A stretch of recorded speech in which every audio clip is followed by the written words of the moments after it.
Well, it's Monday, the 28th of July, 2025. A very good evening to you and welcome to Science TV Prime News. My name is Chris Mololo.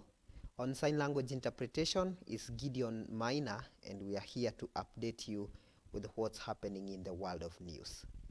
Straight to our top stories tonight. The Worldwide Fund for Nature, WWF, is working with the Taita Taveta County government to create green jobs for vulnerable groups, including persons with disabilities, under the Danida Green Business Partnership. The initiative seeks to formalize the plastic waste value chain, offering income-generating opportunities through sustainable recycling. The county's environment CECM Mwandawiro Granton says the move promotes inclusion, climate action, and innovation. The project targets to empower people with disabilities, youth, and women by integrating secular economic practices across sectors.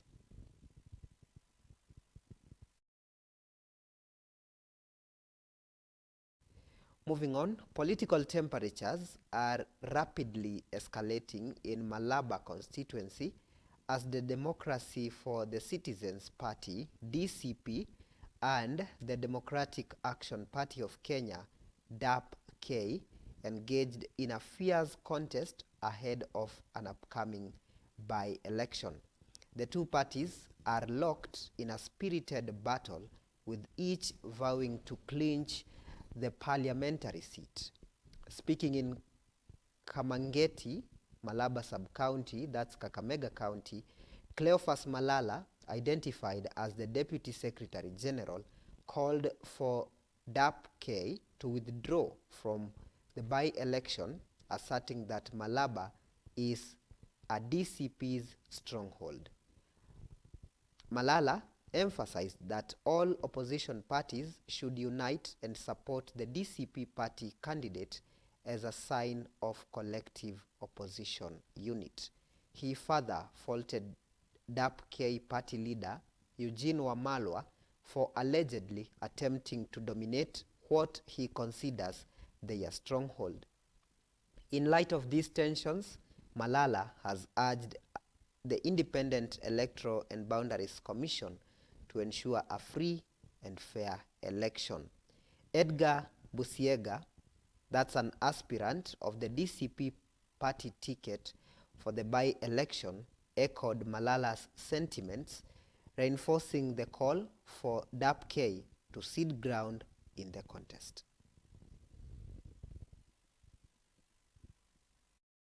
Tofauti ya Mluya kusema chama cha Mluya na ni chama ama chama cha Mbukusi. Sababu ukiangalia chama party leader wake Eugene Wamalwa kutoka Trans Nzoia, ako na deputy wawili. Deputy party leader wake George Natembea kutoka Trans Nzoia, Mbukusi. Deputy party leader wa pili ni wa Munyinyi Mbukusi. Nyinyi watu wa Kakamega mko wapi kwa hiyo chama jamani? Sasa mtafautishe chama ya Waluya na chama ya Mbukusi. And if you are serious, mtuonyeshe mtu hata mmoja wa DAP wa kutoka Kakamega. So we want to ask our brothers in DAP, tafadhali, drop your aspirations. If you are genuine about a united opposition, mkuje msupport candidate wa DCP ambaye ni Edgar Busiega. Lakini wakikataa, ni demokrasia yao. Sisi tutakubali wakuje walete mtu yao.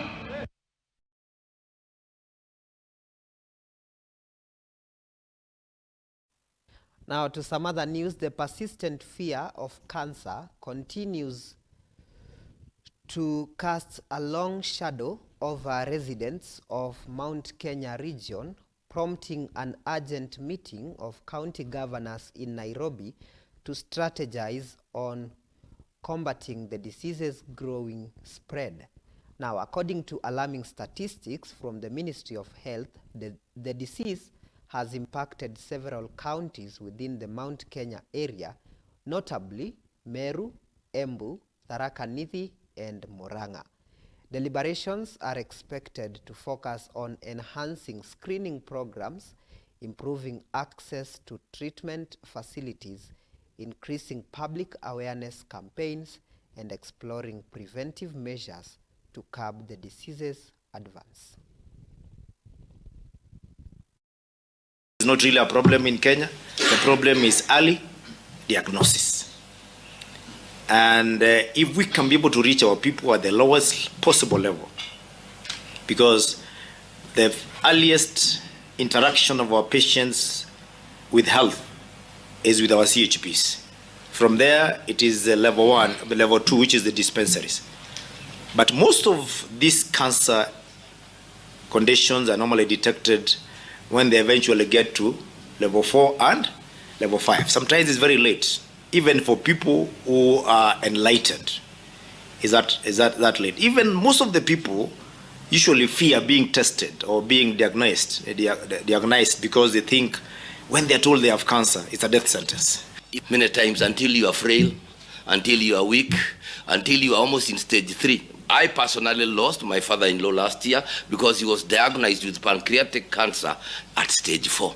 As a CEREB, we would want to take one collective decision on how to tackle the challenges we have.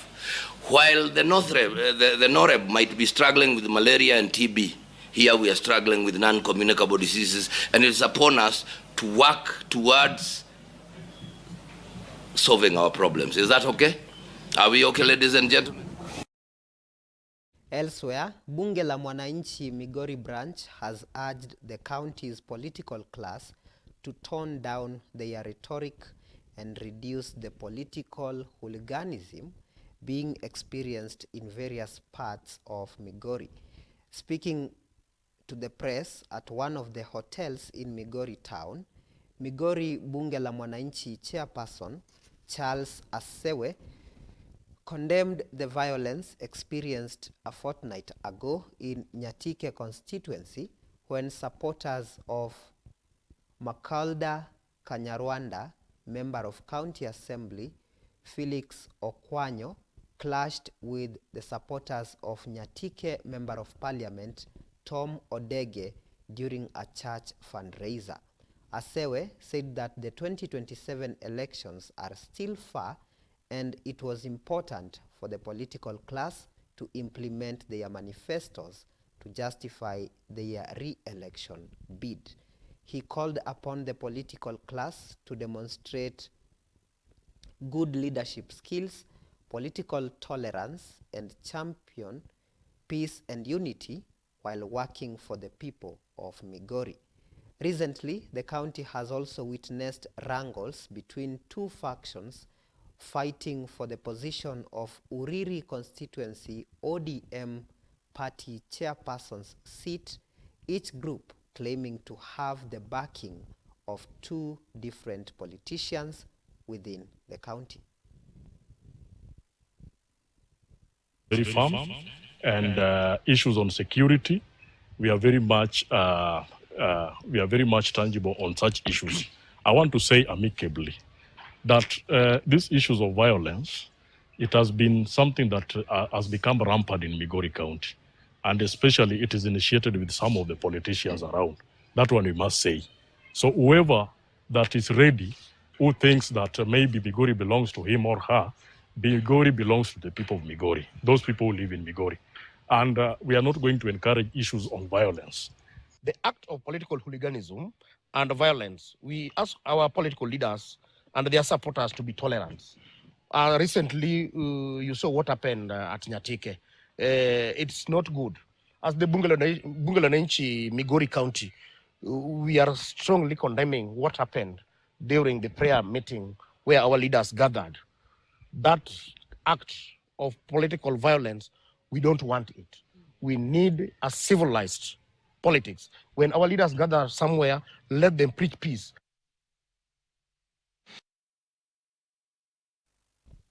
Now to some other news. 6 members of County Assembly in Bungoma County are under intense scrutiny as the Ethics and Anti-Corruption Commission, EACC, has launched a comprehensive investigation into their alleged involvement in a 144 million shillings tender scandal. The anti-graft agency is probing accusations of conflict of interest and unlawful acquisition of public funds by the ward representatives. The investigation reportedly centers on the alleged award of tenders totaling to 144 million shillings to at least 40 proxy companies and entities said to be operated by the MCA's family members and close associates. In a letter addressed to the Bungoma County Secretary, the EACC has requested original documents relating to the tender awards and payments made to the companies under investigation. Additionally, the Commission has sought various documents concerning the MCA's service records, including payslips, wealth declaration forms, and conflict of interest registers for the financial years 2023-2024 and 2024-2025 to facilitate the ongoing probe.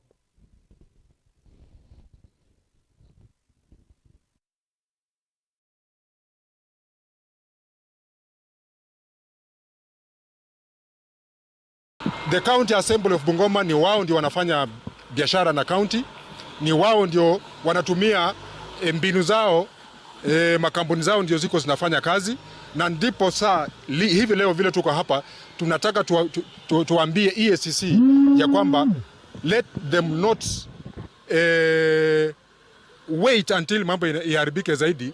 Wala ambao ni MCS, kazi yao saa hizi imekuwa ni ya kwamba wanafanya kazi wao wenyewe katika makampuni zao, na tunaomba EACC ambayo inayosimamia mambo haya ikaweze kufanya kazi yao katika njia ambayo iliyo vikamilifu, kwa sababu wako na orodha ya wale ma-MCA ambao wamekuwa wakifanya kazi, wako na orodha na makampuni zao, na sisi kama wananchi ambao tuliowachagua hawa ma-MCAs kuwapeleka ili wakaweze kutuongoza katika haya mambo matatu, tunasimama kidete na kuambia EACC isikaachilie haya maneno katika njia nyingine, lakini wakaweze kufuatilia ili wananchi wakaweze kuwajibika na kuweza kupata services ambazo zilizo nzuri kutoka katika County Assembly. The County Assembly of Bungoma ni wao ndio wanafanya biashara na county.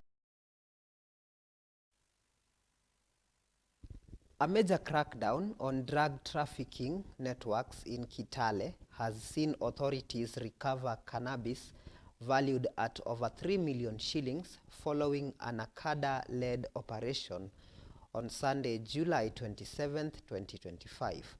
The multi-agency team, comprising officers from the National Authority for the Campaign Against Alcohol and Drug Abuse, NACADA, the Anti-Narcotics Unit,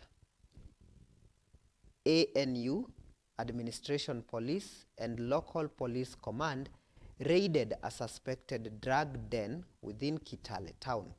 NACADA Chief Executive Officer Anthony Omerikwa lauded the operation as a significant victory in the ongoing fight against illicit substances.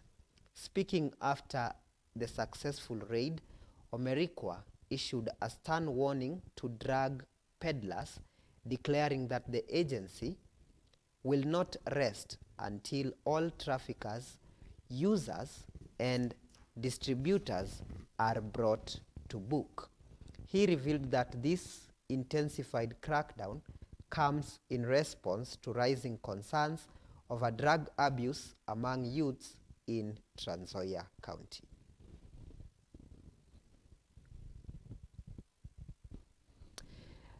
Then still on the same, the government will dismiss security officers found hiding drug traffickers in Trans Nzoia County. This stern warning comes from the Cabinet Secretary for Interior and National Administration, Kipchumba Murkomen, who stated that Trans Nzoia leads in the distribution of illicit drugs, necessitating a comprehensive government intervention to address the issue. CS Murkomen emphasized the government's resolve to curb the drug menace, highlighting that any security personnel found colluding with drug peddlers will face immediate dismissal.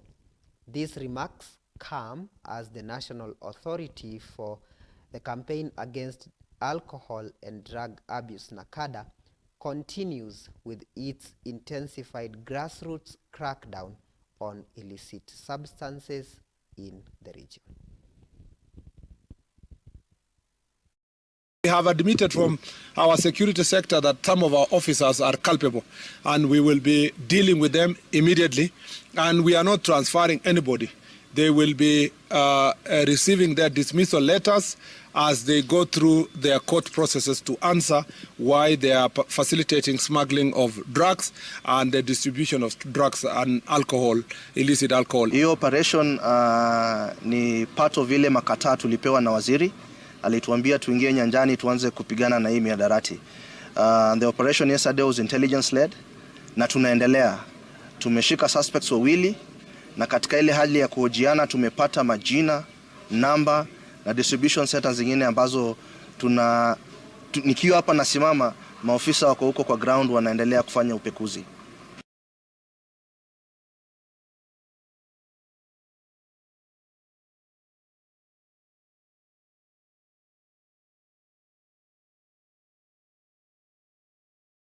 Well, that's it for the news update. We are going to take a short break, and then when we return from this break, we'll be giving you the sports updates. Stay with us.